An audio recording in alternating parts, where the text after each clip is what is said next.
name is Melissa, and I create videos for those of you who are on this journey with me to do and be better and to live our best lives. Before we get started, go ahead and join the fam by clicking that subscribe button, and don't forget to tap that little notification bell if you want to see more videos like this one. I always have my spidey senses engaged in the case that I get wind of some skincare product, whether it's a new or old product, it's new to me, just in case something comes along that may end up being a product that I would want to include into my arsenal of skincare products, or maybe be a substitute or replacement of a product that I currently have in my skincare routine. Most of you already know that I have combination skin that at times can be a bit dehydrated as well as a little sensitive. And my skincare needs tends to change as the seasons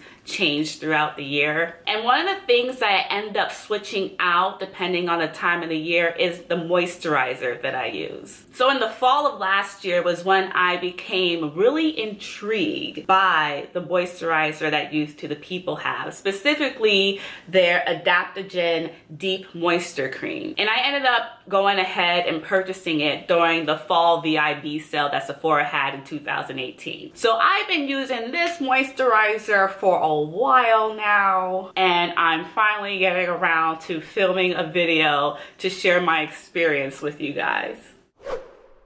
Starting off, and you know, I like to take notes, so I'm reading off of my notes. This product claims to be a deeply hydrating moisture cream powered by adaptogenic herbs and mushrooms that calms the skin when faced with daily stressors like UV rays and environmental pollutants. It's for all skin types, especially drier skin types. Some of the key ingredients in this product include, and forgive me if I'm butchering the names of some of these herbs and things. First, we have ashwagandha, which is an adaptogenic herb with an abundance of antioxidants, iron, and amino acids. It's one of the most powerful healing herbs and is used to treat stress, anxiety, and exhaustion. The next one is reishi, and it is an adaptogenic mushroom that helps establish homeostasis in the body. Then we have rhodiola, which is an adaptogenic herb that boosts skin strength, fights fatigue, and works to increase resistance to stress. And last, they have listed pentapeptide. I believe is also a proprietary sort of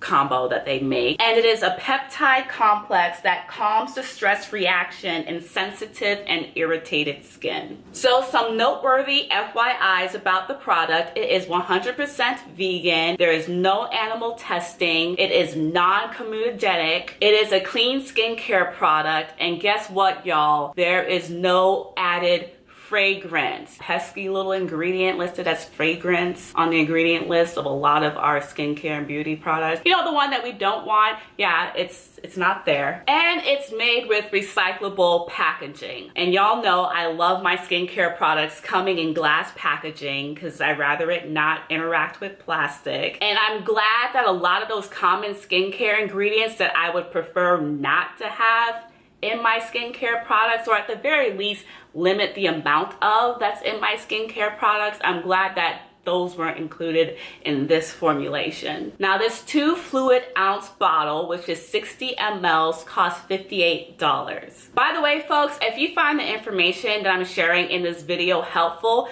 give it a thumbs up so that other people can see it as well. So in terms of directions, it's pretty straightforward. It's just like any other moisturizer. It says you can apply morning and evening, and typically you would apply it to cleanse skin. We're gonna let the paste buses pass on by.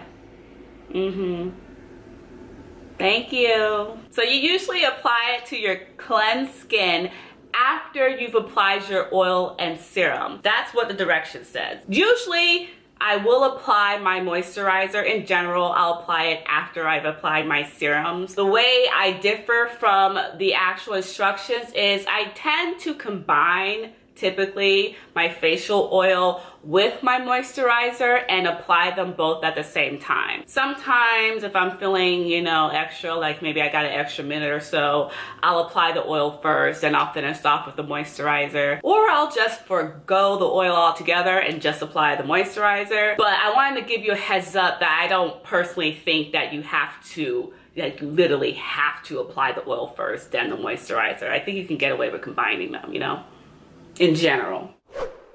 I started using this product last year, like towards the end of fall. Right off the bat, the one thing I noticed is that there is no scent, which makes sense because there is no added fragrance. But even then, when you take into account all the natural ingredients that are included in the product itself has no scent, which I'm okay with. And the texture itself is very light. For a cream moisturizer, it is a light, creamy moisturizer. And it easily, when you're applying it, it like easily spreads across your skin. I didn't feel like I had to like rub it in real hard or, you know, put like a heavy hand on it. It absorbed well into my skin. It didn't take much effort. And keep in mind, because it is like a light, creamy moisturizer and it does easily spread across your skin, a little goes a long way. Like, you don't need much of this product in order to do the job. It doesn't feel heavy on, and I do like that it'll leave your skin looking a bit dewy afterwards for a period of time. I will say this, and I want to make sure that I'm clear. It's not greasy at all. Like, it's not thick, greasy, heavy, or anything like that. But there is a bit of shine that it leaves behind. Like, to me, that's that dewiness. I think that's part of the reason why I find it to be very, very moisturizing. Like, literally, my skin feels moisturized throughout the day. To be honest with you, I can get away with not using a facial oil when I'm using this cream. It already has enough of those natural good oils in it that I don't need a facial oil when I'm using this cream. It didn't break me out. It wasn't irritating to my skin. And I will say, during the colder months here in Chicago, the colder months, the drier months, I would combine it with a facial oil and put it on my face, and so it would be more like a protective barrier against the harsh winds in Chicago. And it did the work. It did work for me. It did keep my skin moisturized throughout the day. And I also noticed when I would apply it to my skin, it felt so good. It felt nice applying to my skin, and my skin felt very like silky smooth afterwards, and that feeling stayed. Keep in mind, as summer is coming upon us, I'm planning on using it without a facial oil. Actually, today I used it without a facial oil because it was finally a nice sunny day. It was warm out. It was like 80. I was like, thank you, Jesus. Thank you. I ended up wearing it without an oil, and it was perfect. It was great for me. With that said, based on my own experience using this product for the past few months, several months, I do think it is an awesome moisturizer. And it's very versatile, meaning that depending on your skin type and whether or not it's the summer or the winter or even both, like me, I think it would make a good option as a moisturizer. Let's say your combination to oily or something like that. I think that this moisturizer would make a good option for you in the winter. Let's say you're dry to combination, something like that, the drier side of things. I feel like you can get away with using this moisturizer year round. Like, you can definitely make it work. Either you would add some facial oils when it's like the really, really dry, nasty months, versus in the summertime, you would just go ahead and just use the moisturizer straight up. So guys, now that you got the facts as well as my opinions about this product, I would love to know your thoughts. Do you think it's worth it? Let me know in the comment section down below. And while you're here, go ahead and check out a few more of my other videos.